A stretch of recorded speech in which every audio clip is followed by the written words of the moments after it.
बिस्मिल्लाहिर्रहमानिर्रहीम। अस्सलाम वालेकुम मोअज़्ज़िज़ सामीन, आप देख रहे हैं फ़ॉरेन इमिग्रेशन का यूट्यूब चैनल और मैं हूं आपका होस्ट उस्मान। मोअज़्ज़िज़ सामीन, आज हम बात करने जा रहे हैं कनाडा में प्रोसेसिंग टाइम के हवाले से जो कि डिले आ रहा है। स्पेशली हम बात करेंगे वर्क परमिट पे, क्योंकि जिन कंपनीज ने फॉरेन टैलेंट हायर किया है उन्होंने अपने सर्वे में ये बताया है आईआरसीसी की तरफ से जो स्लो प्रोसेसिंग है, डिले प्रोसेसिंग है ऑन वर्क वीज़ा, उनके बिजनेस को डायरेक्ट नेगेटिव इम्पैक्ट डाल रही है। जिस तरह देखा जाए, एक कंपनी जब भी किसी फॉरेन टैलेंट को हायर करती है, पहले वो कनाडा में उस टैलेंट को तलाश करती है। अगर उनको उस मतलूबा पोजीशन के लिए कोई भी वर्कर या कोई भी ऐसा एम्प्लॉय नहीं मिलता, देन वो दूसरी तरफ जाती है कि वो इंटरनेशनली तौर पे फॉरेन टैलेंट हायर करे। किसी भी फॉरेन वर्कर को हायर करना इतना आसान नहीं होता। उसके लिए सबसे पहले आपको 3 माह के लिए पेपर में ऐड देना पड़ता है, फिर आपको उनके लिए LMIA अप्रूव करवाना पड़ता है, जिसके ऊपर मजीद 3 से 4 माह लग जाते हैं। देन अगर आपका एम्प्लॉय का वर्क वीज़ा अप्रूव हो जाए तो फिर आपको उनकी रिटर्न टिकट, अकोमोडेशन और डिफरेंट किस्म की फैसिलिटीज़ देनी पड़ती है, जो कि आपको वहाँ के कनाडा के नेशनल को नहीं देनी पड़ती। तो इसलिए जब भी वो कोई फॉरेन नेशनल हायर करते हैं, वो उसमें मल्टी टैलेंटेड और बेशुमार क्वालिटीज़ देखने के बाद उसे हायर करते हैं। इसके अलावा फॉरेन वर्कर हमेशा कैनेडियन गवर्नमेंट और कैनेडियन वर्कर और कैनेडियन कंपनीज के लिए एक पिलर की तरह होते हैं। अगर एक फॉरेन वर्कर को कनाडा में किसी कंपनी को ज्वाइन करने के लिए 1 से 2 साल लग जाएं,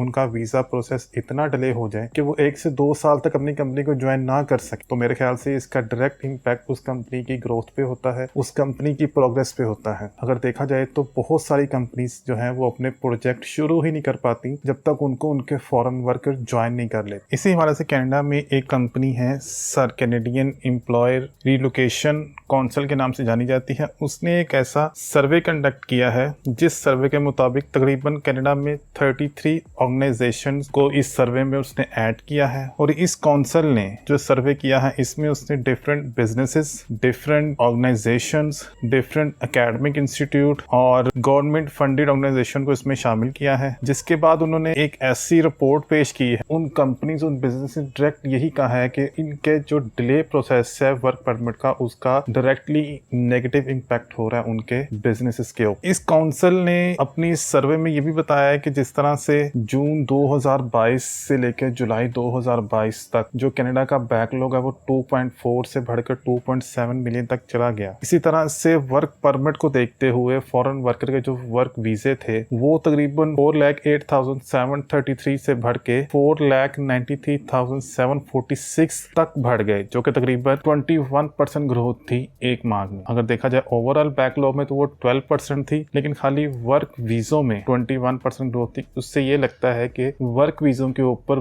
बिल्कुल भी कोई काम नहीं हो, जिसकी वजह से उनकी परसेंटेज मुसलसल बढ़ती जा रही। इस सर्वे में 97% कंपनीज ने ये कहा है कि उन्होंने जो फॉरेन टैलेंट हायर किया है वो थ्रू वर्क परमिट किया है। मतलब इतनी बड़ी बड़ी कंपनीज हैं जो कि इंटरनेशनल टैलेंट को हायर कर रही हैं। जब हमसे ये क्वेश्चन किया गया कि ये कितना के अहम है फॉरेन टैलेंट आपके बिजनेस के लिए, तो सबका एक ही जवाब था कि 100% इम्पोर्टेंट है फॉरेन टैलेंट उनके बिजनेस के लिए। इसके अलावा एक और बात की गई, इसमें 97% कंपनीज ने IRCC की तरफ से जो काम डिले चल रहा है, जो प्रोसेसिंग टाइम बहुत डिले है, उसका नेगेटिव इम्पैक्ट डायरेक्ट उनके बिजनेस पे पड़ रहा है। अबाउट 94% कंपनीज ने ये कहा है कि जब से उनका ये काम डिले हुआ है, IRCC की तरफ से डिले हुआ है, उन्होंने अपने प्रोजेक्ट या तो बिल्कुल कैंसिल कर दिए हैं या उनको नेक्स्ट ईयर्स के ऊपर पोस्टपोन कर दिया है। इसमें मजीद देखा जाए 55% ऐसी कंपनीज हैं जिन्होंने ये कहा है कि इस डिले प्रोसेस से उनकी कंपनीज को डायरेक्ट रेवेन्यू लॉस हुआ। जिस कंपनी को रेवेन्यू लॉस होगा तो वो उस तरह से अपना टैक्स पे नहीं कर पाएगी। टैक्स पे नहीं होगा तो वो डायरेक्टली जाके कनाडा की इकोनॉमी पे इफेक्ट पड़ेगा। इसके अलावा देखा जाए तो 29% जो कैनेडियन इंस्टीट्यूशन थे, एजुकेशन इंस्टीट्यूशन, उन्होंने ये कहा है कि जब से उनके डिले हुआ है प्रोसेस, उन्होंने या तो अपने प्रोजेक्ट कैंसिल कर दिए हैं या डिले कर दिए हैं, या फिर उनके जो रिसर्च प्रोसेस था वो भी काफी ज्यादा डिले हुआ है इस लेजी प्रोसेस की वजह से। कुछ दिन पहले कैनेडियन मिनिस्टर ने ये भी बताया है कि